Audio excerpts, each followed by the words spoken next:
한겨울밤 최 부잣집 마님 채령은 머리채가 잡혀 대문 밖으로 내던져졌습니다. 마마님, 정말 제가 아닙니다. 시어머니를 독살하려 했다는 누명이었습니다. 아무도 그녀를 믿어주지 않았지요. 남편은 과거 시험을 보러 한양에 가고 없었고 집안 사람들은 모두 등을 돌렸습니다. 눈보라치는 산속을 헤매던 채령, 그녀의 앞에 작은 오두막 불빛이 보였습니다. 제발 살려주십시오. 문을 연 사람은 천안 나무꾼이었습니다. 양반집 마님과 천안 나무꾼, 이 둘의 만남이 어떤 파란을 일으킬까요? 그리고 채령을 파멸시키려는 자의 정체는 과연 누구일까요? 달밤 야담 이야기 시작합니다.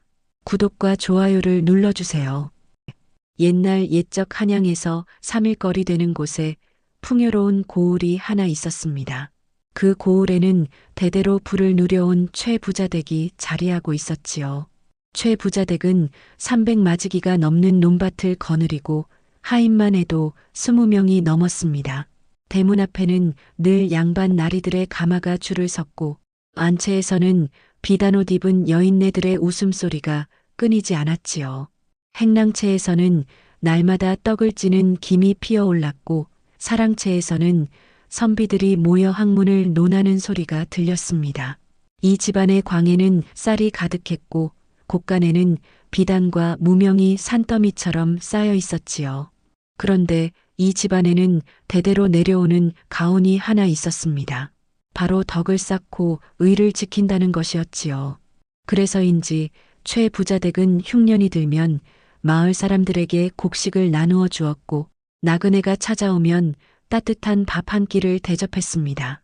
추운 겨울이면 마을의 가난한 이들에게 소못을 지어 보냈고 병든 이가 있으면 약값을 대주기도 했지요. 마을 사람들은 최 부자댁을 칭송했습니다. 저 집안은 3대가 넘도록 덕을 쌓았으니 앞으로도 부귀영화가 끊이지 않을 것이요. 그러게 말이요. 하늘이 저런 집안을 복주지 않으면 누구를 복주겠소? 저런 집안의 며느리가 되면 얼마나 좋겠소. 부귀영화를 누리며 살 수 있을 텐데 말이요. 그렇게 최 부자댁은 고을에서 가장 존경받는 집안으로 자리매김하고 있었습니다. 그 최 부자댁에는 아름다운 며느리가 한 분 계셨습니다. 바로 채령 마님이었지요.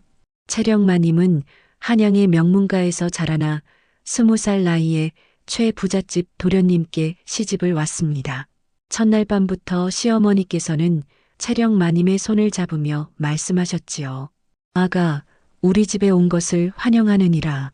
내가 우리 집 며느리가 되어주어 참으로 다행이구나. 채령 마님의 외모도 빼어났지만 마음씨는 더욱 곱고 따뜻했습니다. 하인들에게 결코 함부로 대하지 않았고 굶주린 이를 보면 그냥 지나치지 못했지요. 어느 날은 대문 밖에서 구걸하는 늙은 거지를 보고는 몸종을 시켜 따뜻한 밥과 옷을 내어주기도 했습니다.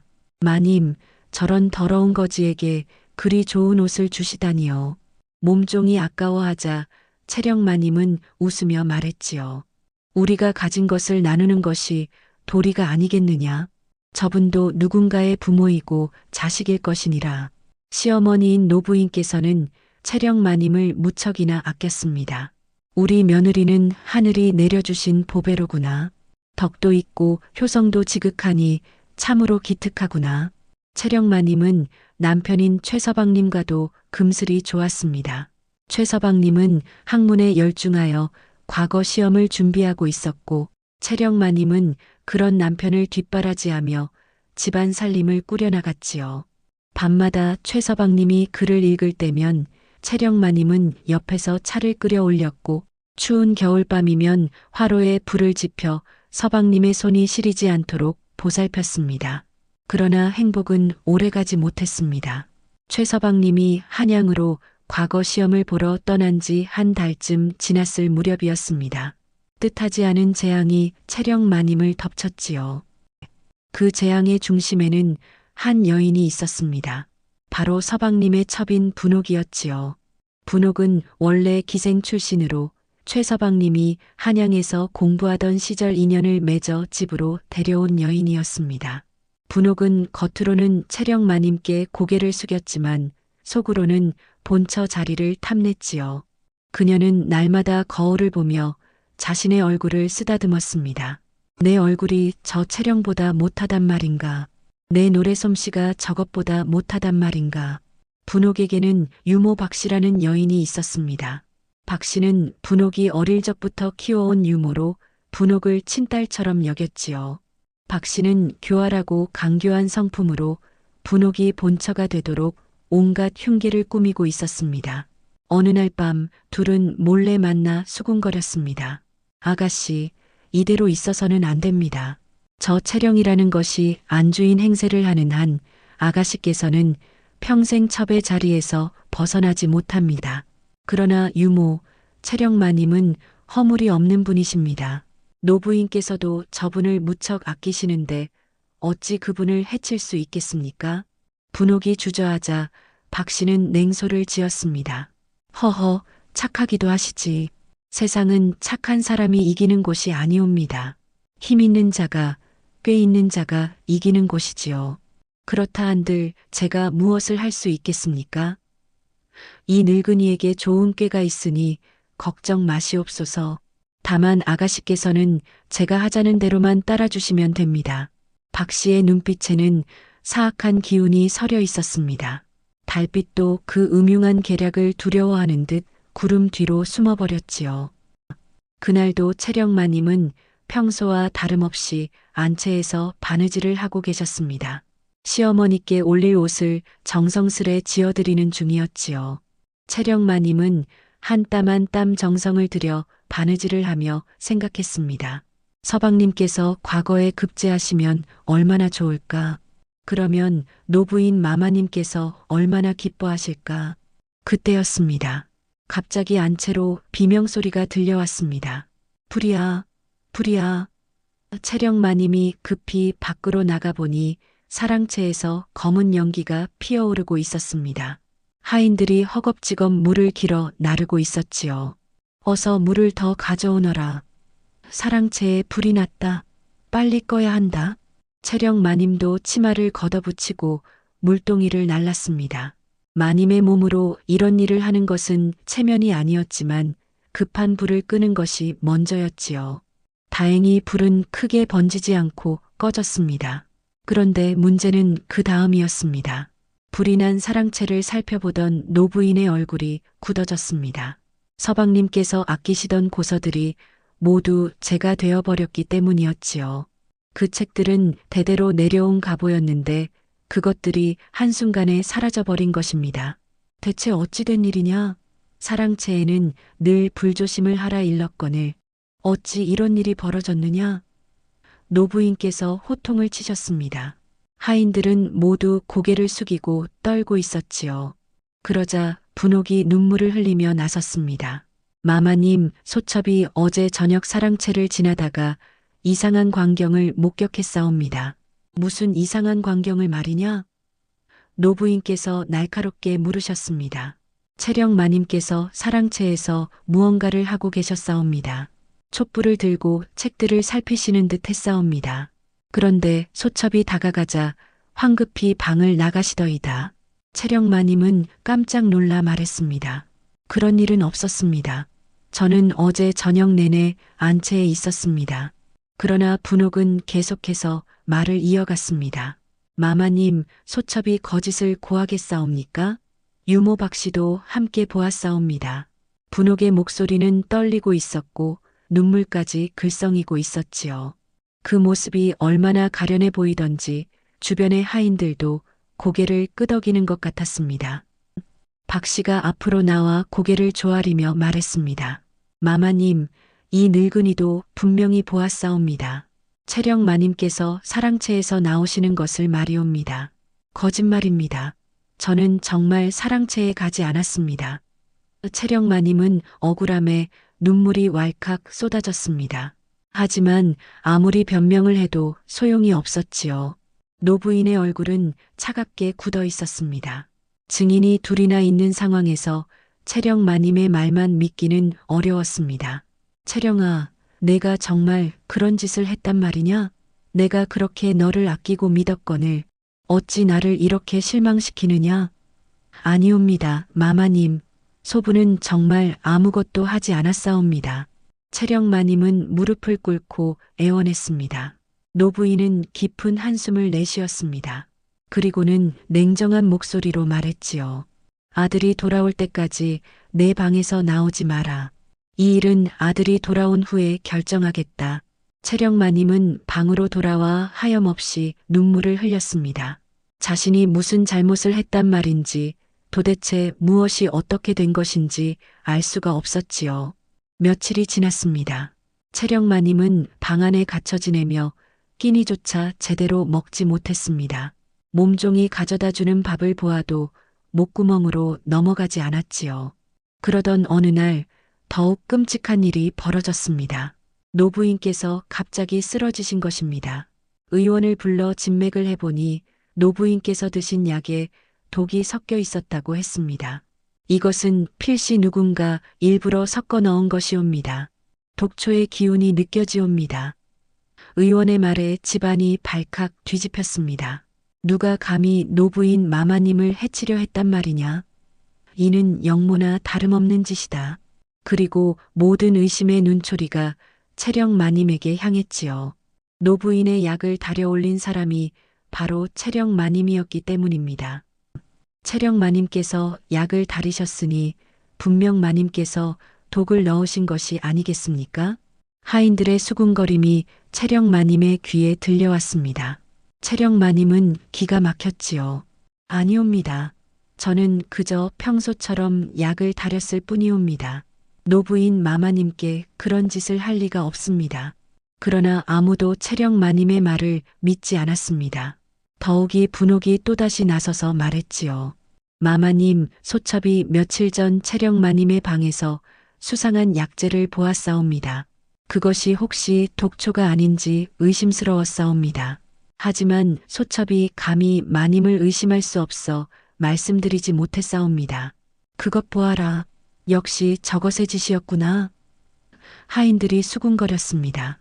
채령마님의 방을 뒤져보니 정말로 독이 될 수 있는 약재가 발견되었습니다. 채령마님은 그런 약재를 본 적도 없었지만 아무도 믿어주지 않았지요.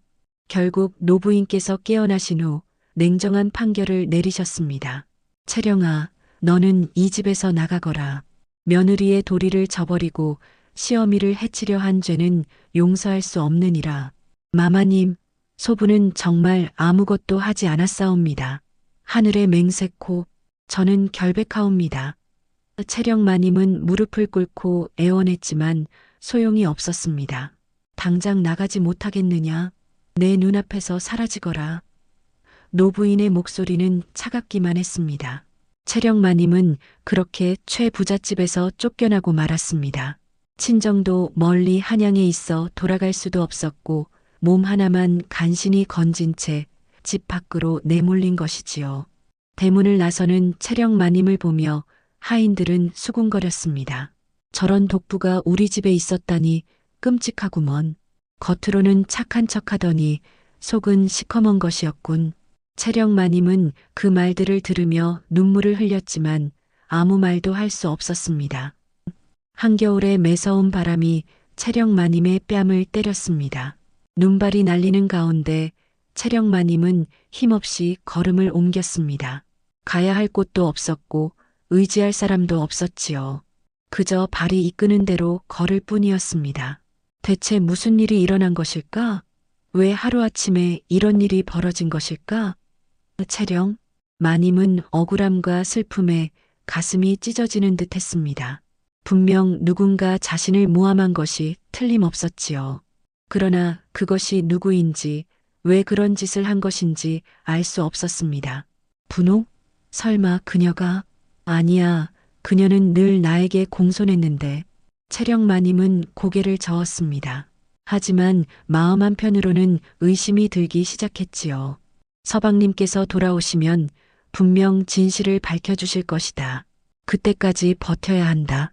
채령마님은 그렇게 스스로를 다독이며 걸음을 옮겼습니다. 그러나 갈 곳이 없는 것은 마찬가지였지요.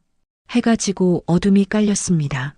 추위는 점점 더 매서워졌고 채령마님의 몸은 얼어붙기 시작했습니다. 손끝이 시려서 감각이 없었고 발은 얼어서 제대로 걷기조차 힘들었습니다.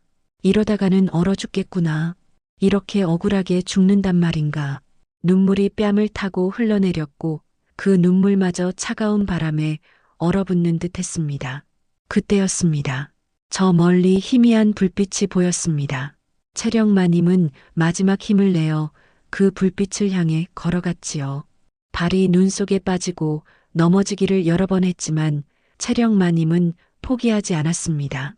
저 불빛만 따라가면 살 수 있을 거야. 조금만 더, 조금만 더. 불빛은 산 중턱의 작은 오두막에서 새어나오고 있었습니다. 채령마님은 떨리는 손으로 문을 두드렸습니다. 계신가요? 부디 이 불쌍한 사람을 도와주시옵소서. 문이 천천히 열렸습니다. 그리고 건장한 체구의 사내가 나타났지요. 그가 바로 나무꾼 석쇠였습니다. 석쇠는 30 중반의 나이로 홀몸으로 산속에서 나무를 하며 살아가고 있었습니다. 거친 외모와 달리 마음만은 따뜻한 사내였지요. 아니, 이 밤에 여인이 어찌 여기까지 오셨소? 석쇠는 깜짝 놀라 채령마님을 안으로 들였습니다. 채령마님은 이미 정신을 잃을 듯 비틀거리고 있었지요. 정신 차리시오. 얼른 들어오시오. 석쇠는 채령마님을 방 안으로 모시고 화롯불 가까이 앉혔습니다. 그리고는 따뜻한 물을 끓여 건넸지요. 천천히 드시오. 급하게 드시면 탈이 나오. 채령마님은 떨리는 손으로 물을 받아 마셨습니다. 따뜻한 물이 목구멍을 타고 내려가자 비로소 정신이 돌아오는 듯 했지요. 한참을 그렇게 앉아있던 채령마님이 입을 열었습니다. 고맙습니다. 목숨을 구해주셨습니다. 천만의 말씀이요. 그런데 대체 어찌된 일이요? 이 밤에 여인께서 홀로 산속을 헤매시다니 심상치 않은 일이 있는 듯하오. 석쇠의 목소리에는 진심 어린 걱정이 묻어 있었습니다. 채령마님은 잠시 망설이다가 자신에게 일어난 일을 석쇠에게 털어놓았습니다. 억울하게 누명을 쓰고 집에서 쫓겨난 사연을 말이지요. 사랑채의 불, 노부인의 약, 그리고 모든 누명을 뒤집어 쓰고 쫓겨난 일까지 모두 이야기했습니다. 석쇠는 채령마님의 이야기를 듣고 분노로 주먹을 불끈 쥐었습니다. 세상에 그런 나쁜 것들이 있단 말이오. 죄 없는 사람을 모함하다니. 석쇠의 얼굴이 붉게 달아올랐습니다. 채령마님은 석쇠의 분노 섞인 목소리에 오히려 마음이 놓였습니다. 자신을 믿어주는 사람이 있다는 것만으로도 큰 위로가 되었지요. 고맙습니다. 아무도 저를 믿어주지 않았는데 처음 만난 분께서 이렇게 믿어주시니 눈물이 납니다. 석쇠는 어색하게 고개를 긁적이며 말했습니다. 저는 그를 아는 것도 아니고 세상 물정을 잘 아는 것도 아니지만 사람의 눈빛은 알아봅니다. 마님의 눈빛에서 거짓은 보이지 않았습니다. 그날 밤 석쇠는 채령마님에게 자신의 방을 내어주고 자신은 부엌에서 잠을 청했습니다. 다음 날 아침 채령마님이 눈을 뜨니 석쇠는 이미 나무를 하러 산으로 올라간 뒤였습니다. 방 한편에는 나무 몇 개비와 함께 쪽지가 놓여 있었지요. 저녁에 돌아오겠습니다. 배고프시면 부엌에 보리밥이 있으니 드시기 바랍니다. 밖은 춥습니다. 나가지 마시고 방에서 몸을 녹이시기 바랍니다. 채령마님은 석쇠의 배려에 가슴이 따뜻해졌습니다. 세상에서 가장 천한 신분인 나무꾼이 양반집 마님이었던 자신을 이토록 따뜻하게 대해주다니 믿기지 않았지요. 채령마님은 방 안을 둘러보았습니다. 초라한 오두막이었지만 깨끗하게 정돈되어 있었습니다. 구석에는 낡은 옷가지와 도끼 그리고 나무를 묶는 끈들이 놓여 있었지요. 벽에는 말린 나물들이 걸려 있었고 작은 선반에는 그릇 몇 개가 놓여 있었습니다. 이분은 참으로 선한 분이로구나. 이 은혜를 어찌 갚아야 할까? 채령마님은 무언가 보답하고 싶은 마음이 들었습니다. 그래서 부엌으로 가서 보리밥을 꺼내 먹은 후 오두막을 정리하기 시작했지요. 먼지를 털어내고 옷가지를 개어 정리하고 부엌을 깨끗이 닦았습니다. 비록 양반집 마님으로 살았지만 어릴 적 친정에서 살림을 배웠기에 이런 일들이 낯설지는 않았습니다. 오히려 손을 움직이고 있으니 억울한 생각들이 조금씩 사라지는 듯 했습니다. 채령 마님은 걸레질을 하고 빗자루질을 하고 옷가지를 기우며 하루를 보냈습니다. 저녁 무렵 석쇠가 나무를 한 짐 지고 돌아왔습니다. 그런데 오두막 문을 열고 들어서는 순간 석쇠는 깜짝 놀랐지요. 집안이 환하게 밝아 보였습니다. 깨끗하게 정돈된 방과 부엌 그리고 정성스레 개어진 옷가지들을 보고 석쇠는 어안이 벙벙했습니다. 마님, 이게 대체 어찌된 일이오? 채령 마님은 수줍게 웃으며 말했습니다. 작은 은혜나마 갚고 싶었습니다. 목숨을 구해주신 은혜를 어찌 잊겠습니까? 아니, 마님께서 이런 일을 하시다니. 이는 제가 할 일이옵니다. 석쇠는 황급히 말렸지만 채령 마님은 고개를 저었습니다. 저도 이제는 쫓겨난 몸입니다. 더 이상 마님이 아니지요. 그저 하루하루를 살아가야 하는 한 사람일 뿐입니다. 채령 마님의 눈가에 슬픔이 어렸습니다. 석쇠는 그 모습에 가슴이 먹먹해졌지요. 마님, 아니 채령나리. 제 집이 초라하지만 괜찮으시다면 이곳에서 지내시지요. 저는 낮에 나무를 하러 가니 집을 지켜주신다면 오히려 제가 고맙지요. 채령 마님은 석쇠의 제안에 감사의 눈물을 흘렸습니다. 정말 그래도 괜찮겠습니까? 물론이지요. 산속에서 홀로 지내는 것이 적적했는데 이렇게 함께할 이가 생겨 오히려 다행입니다. 그렇게 채령 마님은 석쇠의 오두막에서 지내게 되었습니다. 날이 갈수록 두 사람 사이에는 묘한 정이 쌓여갔습니다. 석쇠는 날마다 나무를 해다 팔아 양식을 마련했고 채령 마님은 집안일을 돌보며 석쇠를 맞이했지요. 어느 날 저녁 석쇠가 장터에서 두부를 사왔습니다. 오늘은 두부로 찌개를 끓여보시지요. 오랜만에 고기 대신 두부로나마 기운을 내야지요. 채령 마님은 두부를 받아들고 웃었습니다. 고맙습니다. 제가 맛있게 끓여보겠습니다. 그날 저녁 두 사람은 마주 앉아 두부찌개를 먹었습니다. 소박한 식사였지만 채령 마님은 최 부잣집에서 먹던 사내진미보다 더 맛있게 느껴졌습니다. 맛이 어떠하오? 석쇠가 조심스럽게 물었습니다. 참으로 맛있습니다.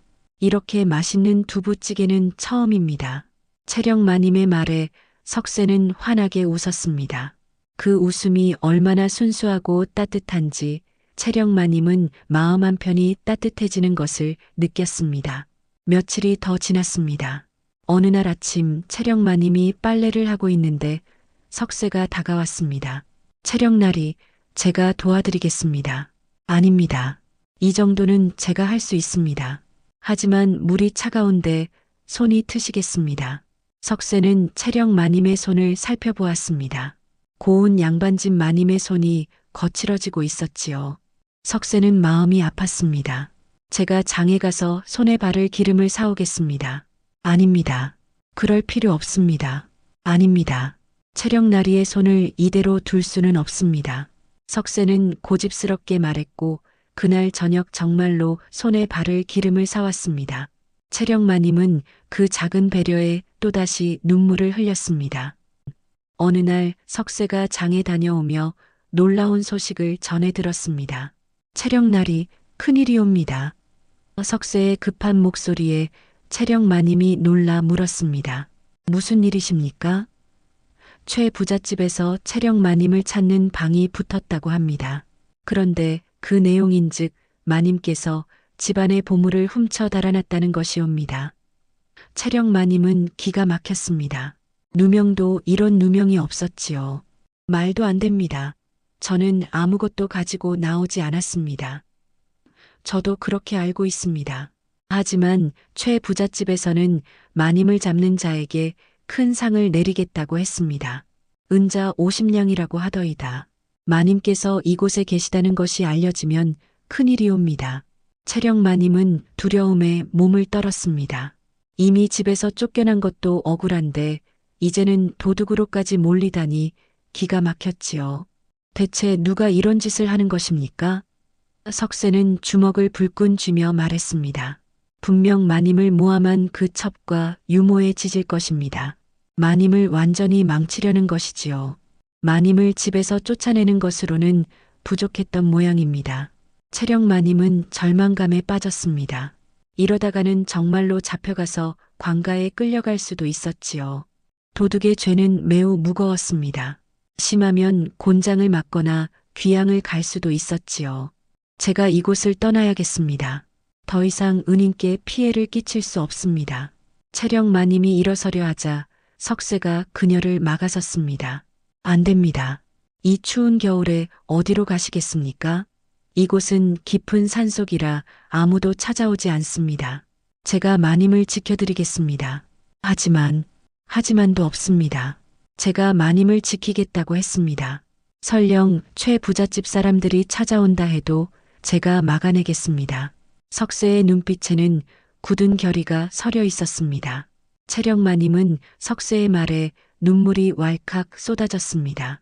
세상에서 가장 천한 신분인 나무꾼이 양반집 마님이었던 자신을 목숨 걸고 지켜주겠다니 감동으로 가슴이 벅찼지요. 며칠이 지났습니다. 석쇠는 혹시라도 채령 마님이 발각될까봐 장에 나가는 것조차 꺼렸습니다. 양식이 떨어져도 산에서 나무를 캐고 열매를 따서 연명했지요. 그러던 어느 날 오두막 앞에 낯선 발자국이 찍혀 있는 것을 발견했습니다. 누군가 이곳을 지나간 것이 분명했지요. 석쇠는 긴장했습니다. 채령날이 혹시 모르니 사흘만 이 방에서 나오지 마시고 숨어 계시옵소서. 제가 밖을 살펴보겠습니다. 채령마님은 고개를 끄덕이며 방 안 깊숙한 곳에 몸을 숨겼습니다. 석쇠는 도끼를 들고 오두막 주변을 살폈습니다. 산짐승의 발자국인지 사람의 발자국인지 확인하려 했지요. 발자국의 크기를 보니 사람의 것이 분명했습니다. 그것도 한 명이 아니라 여러 명이 지나간 흔적이었지요. 이거 큰일이구나. 분명 최 부잣집 사람들이 이곳까지 찾아온 것이 틀림없다. 석쇠는 오두막으로 돌아와 채령 마님에게 상황을 설명했습니다. 그런데 그때였습니다. 저 멀리서 여러 명의 사내들이 이쪽으로 올라오는 것이 보였습니다. 최 부잣집의 하인들이었지요. 저기 오두막이 있다.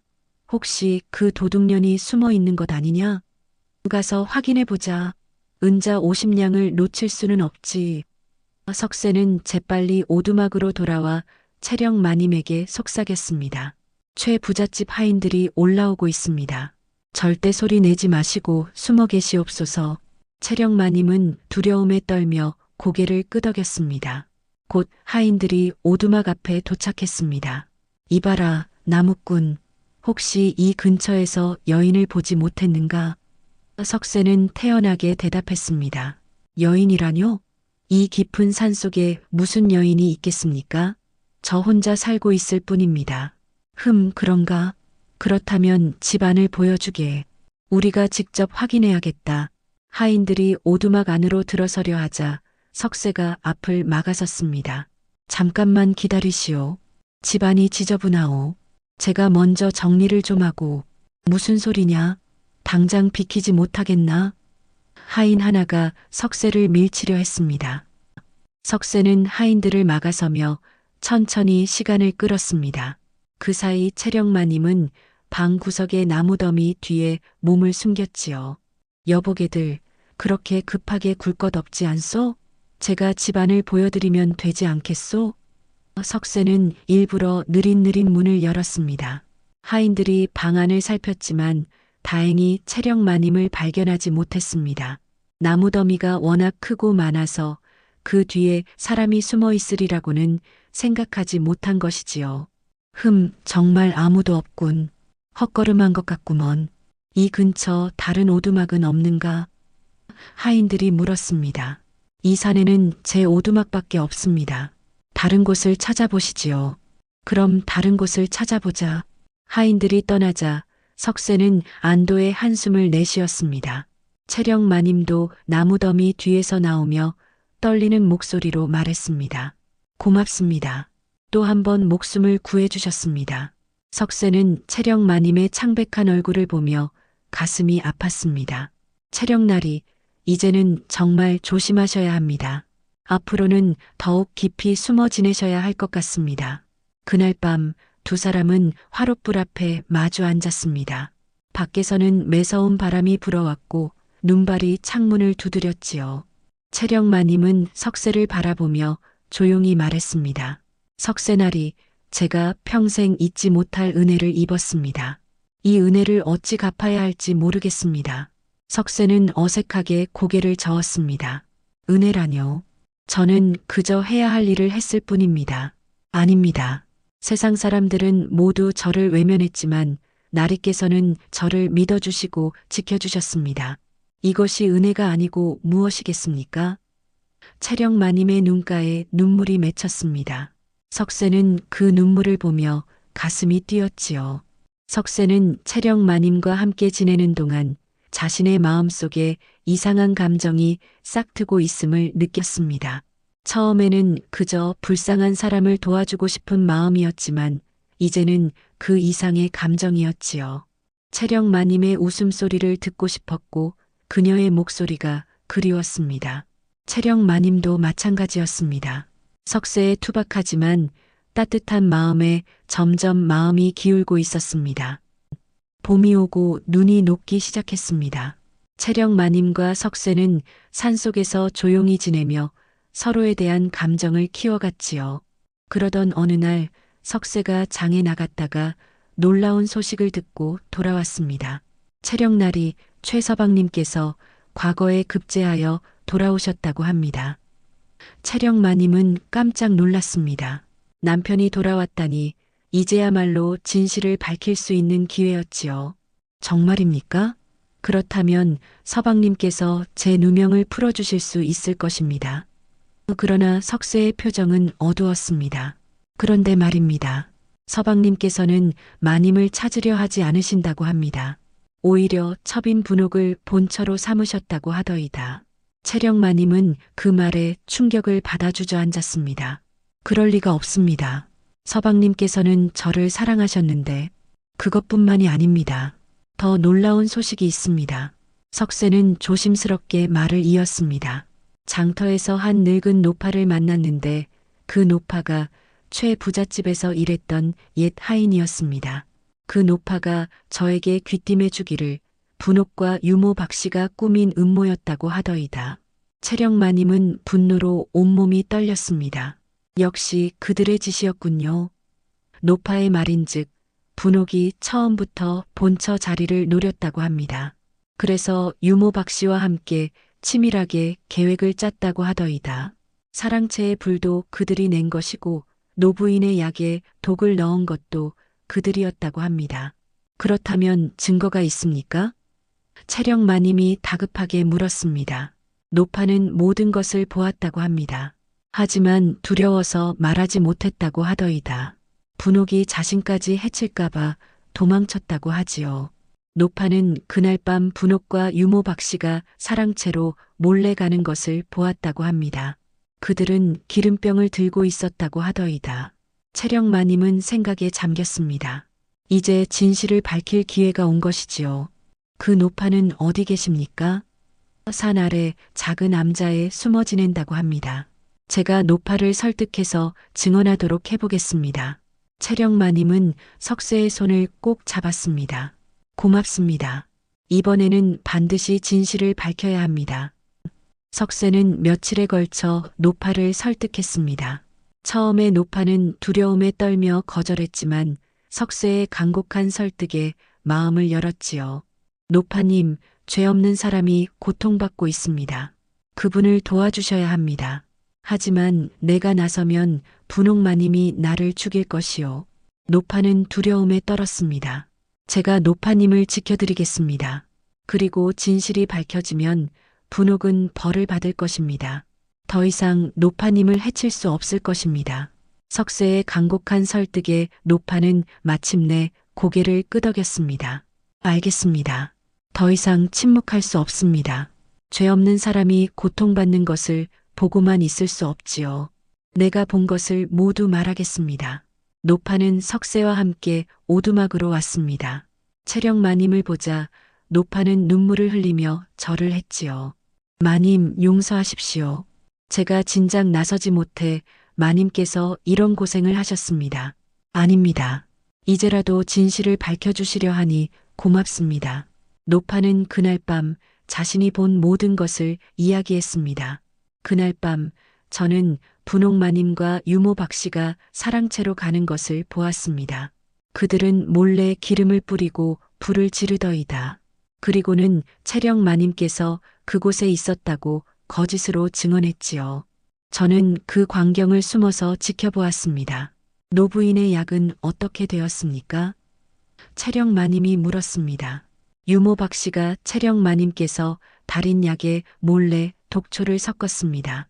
그리고는 채령 마님의 방에 증거를 몰래 숨겨놓았지요. 모든 것이 계획된 음모였습니다. 저는 그것도 보았습니다. 노파의 증언을 듣고 채령 마님은 분노와 슬픔이 뒤섞인 복잡한 감정에 휩싸였습니다. 그러나 이제는 단순히 억울함만 풀고 싶은 것이 아니었지요. 채령 마님은 석쇠를 바라보았습니다. 이 투박한 나무꾼이야말로 세상에서 가장 고귀한 사람이라는 것을 깨달았습니다. 신분이 높다고 해서 모두 고귀한 것이 아니었지요. 진정으로 고귀한 것은 사람의 마음이었습니다. 석쇠나리, 채령마님이 조용히 불렀습니다. 예, 채령나리. 제가 만약 진실을 밝히고 최부잣집으로 돌아간다면 나리께서는 어찌하시겠습니까? 석쇠는 잠시 말을 잇지 못했습니다. 그리고는 쓸쓸하게 웃으며 말했지요. 저는 다시 홀로 이 산속에서 나무나 하며 살아가겠지요. 다만 채령나리께서 행복하시다면 그것으로 족합니다. 채령마님의 눈에서 눈물이 흘러내렸습니다. 저는 이미 깨달았습니다. 진정으로 저를 아끼고 사랑하는 사람이 누구인지를 말이지요. 채령마님은 깊은 고민에 빠졌습니다. 진실을 밝히고 최부잣집으로 돌아갈 것인가 아니면 이곳에서 석쇠와 함께 새로운 삶을 살아갈 것인가. 그날 밤 채령마님은 석쇠에게 자신의 마음을 털어놓았습니다. 석쇠나리, 제가 고백할 것이 있습니다. 무엇이든 말씀하시옵소서. 저는 이곳에서 나리와 함께 지내는 동안 제 인생에서 가장 행복한 시간을 보냈습니다. 최부잣집에서 마님으로 살 때보다 훨씬 더 행복했습니다. 석쇠는 놀라 채령마님을 바라보았습니다. 무슨 말씀을 하시는 것입니까? 저는 깨달았습니다. 진정한 행복은 부귀영화에 있는 것이 아니라 진심으로 나를 아끼고 사랑하는 사람과 함께하는 데 있다는 것을 말이지요. 최부잣집에서 저는 비단 옷을 입고 산의 진미를 먹었지만 진정으로 행복하지는 않았습니다. 하지만 이곳에서 나리와 함께 보리밥을 먹고 나무를 먹으며 지낸 날들이 진정한 행복이었습니다. 채령마님은 석쇠의 손을 잡았습니다. 나리, 제가 비록 쫓겨난 몸이지만 나리의 아내가 되어도 괜찮겠습니까? 석쇠는 깜짝 놀라 손을 떨었습니다. 채령나리, 그런 말씀을 하시면 안 됩니다. 저는 천한 나무꾼이고 나리께서는 양반집 마님이셨습니다. 아닙니다. 이제 저도 아무것도 아닌 사람입니다. 신분이 무슨 소용입니까?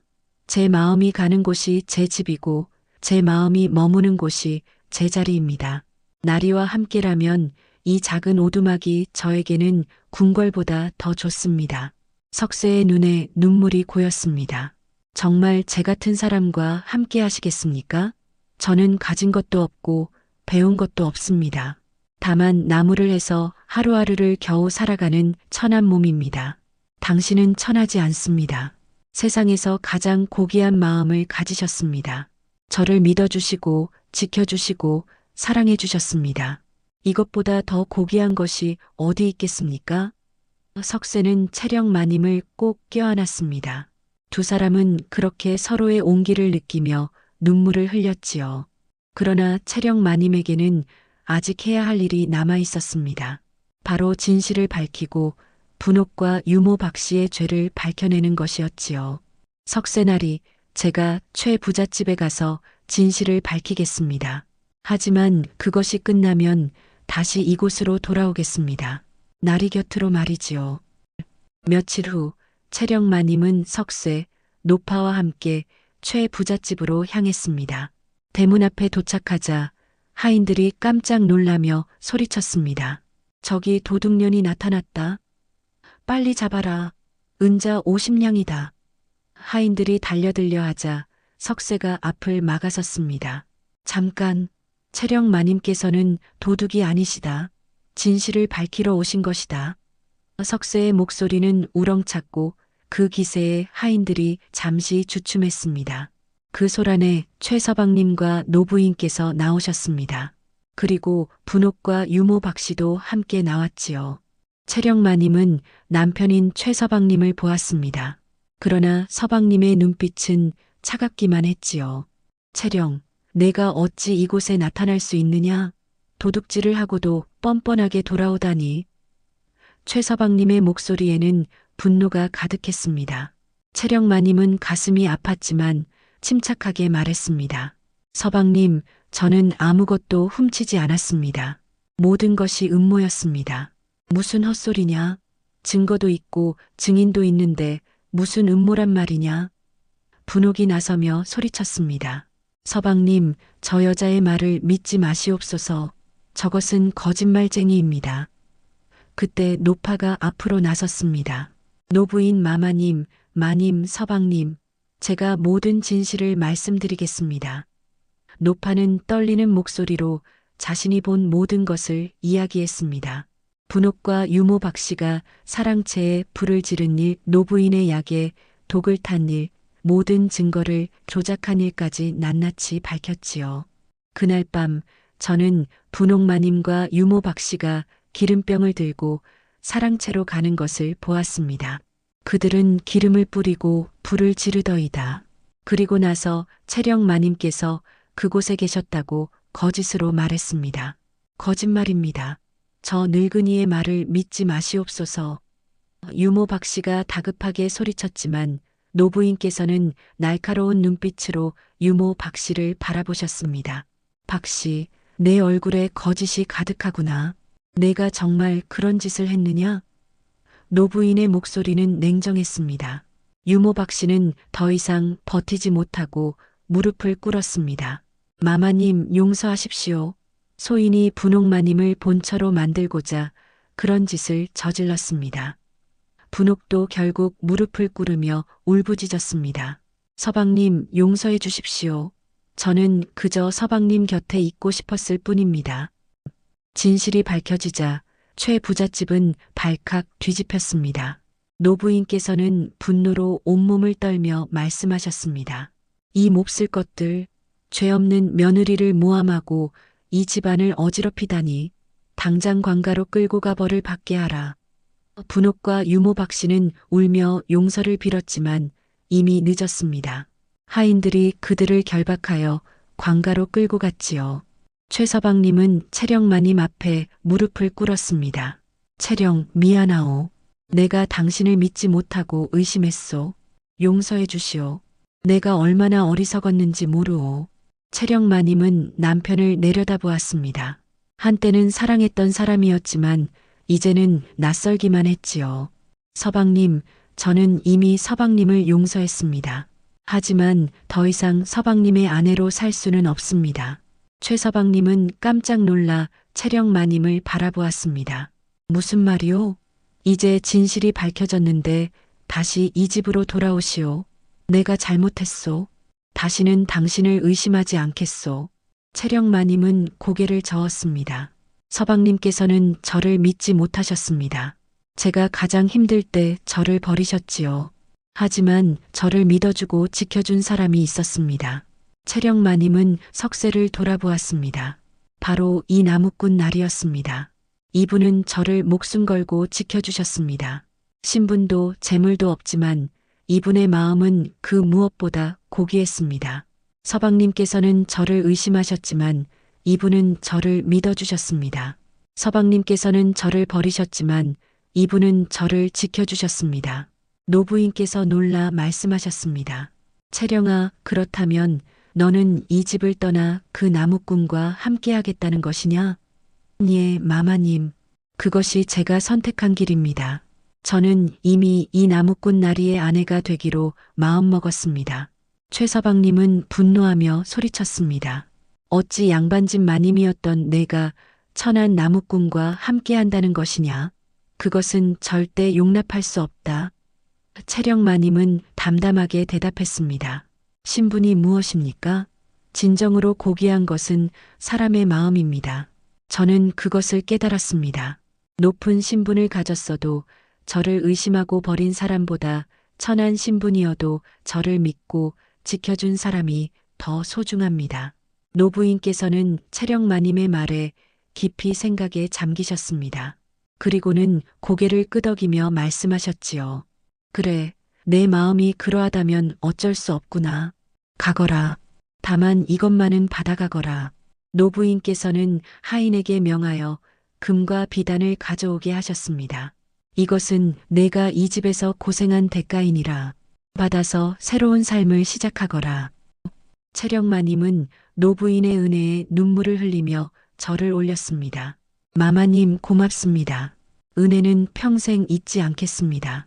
마마님께서 제게 베풀어 주신 사랑과 믿음을 저는 영원히 기억하겠습니다. 석쇠도 함께 절을 올렸습니다. 노부인 마마님, 제가 비록 천한 신분이오나 채령나리를 평생 소중히 모시겠습니다. 이 몸이 다하는 날까지 나리를 지키고 사랑하겠습니다. 노부인께서는 석쇠를 바라보며 말씀하셨습니다. 나무꾼이여, 내가 비록 신분은 낮으나 마음은 그 누구보다 고귀하구나. 채령이를 잘 보살펴 주거라. 그 아이는 참으로 착한 아이니라. 명심하겠습니다, 마마님. 채령 마님과 석쇠는 최 부잣집을 나와 산으로 돌아갔습니다. 그들은 노부인께서 주신 금과 비단으로 산 아래에 작은 집을 지었지요. 집은 크지 않았지만 두 사람에게는 충분했습니다. 마당에는 채소를 심을 수 있는 작은 밭이 있었고 뒷뜰에는 우물이 있었지요. 석쇠는 여전히 나무를 했지만 이제는 채령 마님이라는 사랑하는 아내가 있었습니다. 채령 마님은 집안을 꾸리며 석쇠를 내조했지요. 두 사람은 비록 부유하지는 않았지만 행복했습니다. 서로를 아끼고 사랑하며 살아가는 것만으로도 충분했지요. 아침이면 석쇠는 산으로 나무를 하러 갔고 채령 마님은 밭을 돌보고 빨래를 했습니다. 저녁이면 두 사람은 마주 앉아 소박한 저녁을 먹으며 하루를 이야기했지요. 마을 사람들은 처음에는 양반집 마님이었던 채령 마님이 천한 나무꾼과 함께 산다는 것을 이상하게 여겼습니다. 저 여인이 미쳤나? 양반집 마님이었는데 나무꾼과 살다니. 그러게 말이요. 분명 무슨 사연이 있겠지요.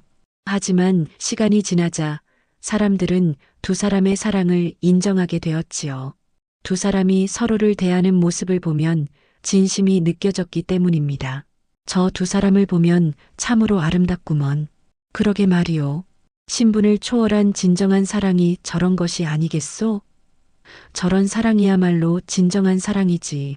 부귀영화보다 더 귀한 것이 사랑이 아니겠소? 석쇠와 채령 마님은 마을 사람들을 도우며 살았습니다. 힘든 일이 있으면 석쇠가 나서서 도왔고 병든 사람이 있으면 채령 마님이 약을 다려주었지요. 그렇게 몇 해가 지났습니다.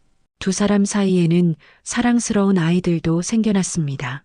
첫째는 아들이었고 둘째는 딸이었지요. 아이들은 아버지처럼 착하고 어머니처럼 현명하게 자라났습니다. 어느 날 채령 마님은 석쇠와 함께 마당에 앉아 저녁 노을을 바라보았습니다. 여보, 당신과 함께한 이 시간들이 제 인생에서 가장 행복한 시간이었습니다. 석쇠는 채령 마님의 손을 잡으며 웃었습니다. 저도 그렇습니다. 당신, 제 같은 천한 사람을 선택해 주셔서 고맙습니다. 당신은 천하지 않습니다. 세상에서 가장 고귀한 사람입니다. 세월이 흘러 채령 마님과 석쇠는 백발이 성성한 노인이 되었습니다. 두 사람은 여전히 작은 집에서 서로를 의지하며 살아가고 있었지요. 아이들은 모두 자라 훌륭한 사람이 되었고 손주들도 생겨났습니다. 어느 봄날 채령마님은 손주들을 무릎에 앉혀놓고 이야기를 들려주었습니다. 할머니가 젊었을 적에 말이지 큰 부잣집의 마님이었단다. 하지만 억울한 누명을 쓰고 집에서 쫓겨났지. 그래서 어떻게 되었어요, 할머니? 손주들이 눈을 반짝이며 물었습니다. 그때 할아버지를 만났단다. 할아버지는 비록 가진 것은 없었지만 할머니를 믿어주시고 지켜주셨지. 그래서 할머니는 할아버지를 선택했단다. 부잣집으로 돌아갈 수도 있었지만 할머니는 할아버지와 함께하기로 했지. 할머니는 후회하지 않으세요? 작은 손주가 물었습니다. 채령마님은 석쇠를 바라보며 미소 지었습니다. 단 한 번도 후회한 적이 없단다. 할아버지와 함께한 이 삶이 가장 행복했으니까. 비단옷을 입고 산의 진미를 먹는 것보다 할아버지와 함께 보리밥을 먹으며 사는 것이 훨씬 더 행복했단다. 석쇠도 채령마님의 손을 잡으며 말했습니다. 너희들아, 잘 기억해라. 진정으로 소중한 것은 재물이나 신분이 아니라 사람의 마음이란다. 서로를 아끼고 사랑하는 마음이야말로 가장 귀한 보물이지. 할아버지는 가진 것이 없었지만 할머니를 사랑하는 마음만은 그 누구보다 컸단다. 손주들은 고개를 끄덕이며 할아버지와 할머니의 이야기를 마음에 새겼습니다. 그날 저녁 채령마님과 석쇠는 마당에 앉아 별을 바라보았습니다. 당신, 우리가 처음 만났던 그날이 기억나시오? 석쇠가 물었습니다. 물론입니다.